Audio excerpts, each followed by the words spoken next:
Hey everybody, welcome to Creative Nature Adventures. I told you guys about Moth Week last week, and I was on kind of vacation, so we didn't really get to do a lot of moth stuff. But I got some passion flower vine from a friend of mine, and it was full, I mean just full, of Gulf Fritillary caterpillars. Wow, that's a lot to say. Gulf Fritillary caterpillars. There, got it that time. And it had two zebra longwing caterpillars. So, well, not moths, they're still lepidopterans. They ate the vine down to little nubs. So, the case that I carried the plants home in, I was getting ready to take it back when I noticed 3 dead leaves on the side. They weren't dead leaves. Hold on. This dead looking leaf thing is a Gulf Fritillary chrysalis. I'm having a lot of problems with that word, Gulf Fritillary chrysalis. And I'm pretty sure it's the Gulf Fritillary chrysalis, not the zebra longwings, because I looked them both up, and there's 3. I only saw 2 zebra longwing caterpillars, and I saw a ton of fritillary caterpillars. So I am pretty sure that that's what this is. So I brought them inside. Sorry about my rooster. I brought them inside. I have a screen room just so that we can have them pupate out. They'll be safe. And we'll release them, but we can see what they actually become. Quiet, Joe. So I want to give you guys a little bit of time to take a look at this. To look at the structure.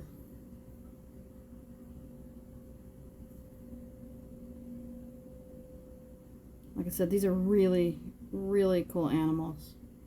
A lot of people don't think of insects as animals, which I kind of get. I mean, I understand, but to me, they are the most fascinating animals or group of animals we have on this planet. Sure, I love big things. I love elephants. I love, some of the big cuddly mammals. But give me a handful of insects, and I'll tell you what, I could be journaling for years. Absolutely years. The fact that it comes out as a big eating machine, caterpillar, turns into this so that it can turn into one of the most revered insects, a butterfly, to me is just amazing. So I'm going to try to move this over and let you see another one from a different angle. I know that's not the best angle. I have a little bit of a, here we go. So you'll notice this is segmented, just like their abdomen will be when they mature, when they come out. And then there's this little hump, and I'm not quite sure what that little hump is for. I don't know if it's going to do it. I actually touched one the other day accidentally, and it moved. So they can still, I guess, feel what's going on outside of them, even though they're busy and they're pupating. So I would snatch either one of these and hit pause and go ahead and draw, and then I will show you how I did it and some of the questions I asked. Alright, so I'm back in my porch. I was going to try to do this outside. I even brought the toned paper because the white paper is just so bright in the sunlight. But it is Florida. It's August 1st, so it is just not only hot, that I could deal with, but it's so bright. So I just brought it back in here, and I'm going to sketch. So the interesting thing I find is I was counting it, and there's about 4 little segments. So there's like a midline that comes here, and then there's about 4 segments. And it's kind of a weird body shape. It almost comes out kind of like this. And for you to draw this, I just would go back and push pause on when I was showing it to you. And I'm doing this in pen, so I would normally do this in pencil first, but because the light is odd in here, I don't know that you'd see it. So I'm not sure what these are, these little appendages that come out. And there is actually kind of like a hump that comes across here, and then there's some coloration, like a weird band that comes across here, and then coloration. Now I have noticed that there's not only gray but brown on here, so there's like brown patches right in here, which on the toned paper is kind of cool because I already have that brown. And then on the toned paper, I will also use,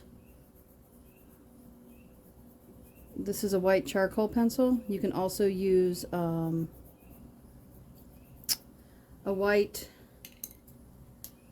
pen. This is a jelly roller, or jelly roll, sorry, not jelly roller. You know, and it will do the same, and it does not come off the same way that the charcoal will. You can also just get a white colored pencil, but that's kind of the cool thing about the toned paper. So I can do a little bit of this because it's a little gray in there, and I think this is gray toned paper actually. I think when I was trying to pick them up, I was looking at both colors, and I tend to gravitate towards the gray, so I apologize. It's like I've lost my mind a little bit.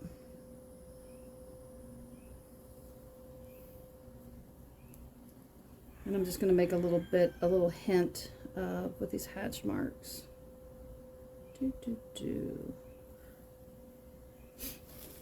Now, because this is my nature journal, I am going to ask the questions.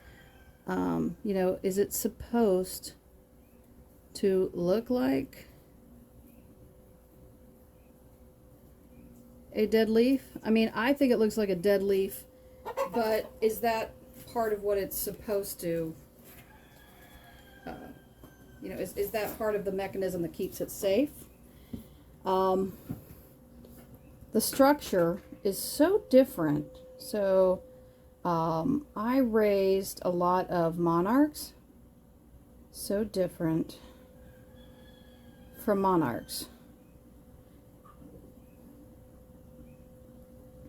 Why? I mean, is it because monarchs do eat the milkweed, which makes them distasteful, and that's why predators don't eat them? You know, I don't know. Passion flower is edible. It's edible to people. So maybe this is a way to keep predators away. I'm not sure. So again, since this is our nature journal, and I'm going to right here just show that it was on a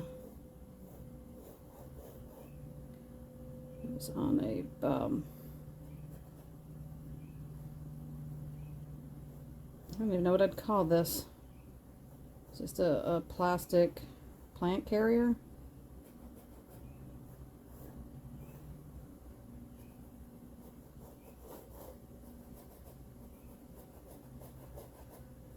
So, found on plastic plant carrier. And then, because this is our nature journal, we're going to say it reminds me of, well, it reminds me of a dead leaf.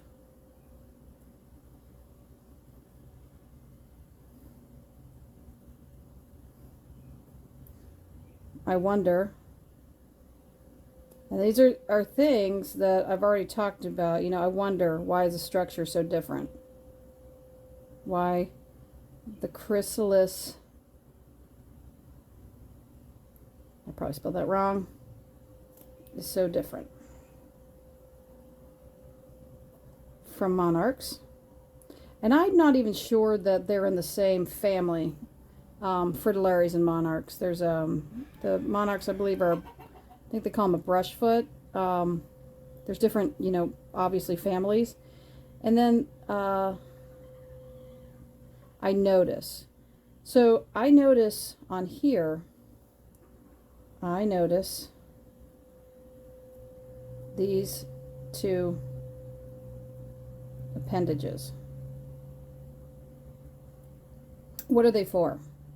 And that's kind of the cool thing about nature journaling, is now you get to ask all these questions. You don't have to have answers. So for a comparison, just to give you an idea, so a monarch chrysalis kind of ends up looking like this. And there's little doodads here, and you can actually see like the wing a little bit. So the structure's completely different. Very odd. So right now, you should be able to go out and find a lot of different butterfly species, a lot of cocoons. Really, really look at some of this stuff that you pass and you're like, ugh, dead leaf. Just, a piece of trash. Again, like I said, I would have passed this thing up if I had just seen it thinking it was a dead leaf, or even bird poo. It almost looks a little bit like bird poo, but I was lucky enough to know that the caterpillars were there and to look for the chrysalises. So anyway, I hope you guys learned something. I sure did. And happy sketching.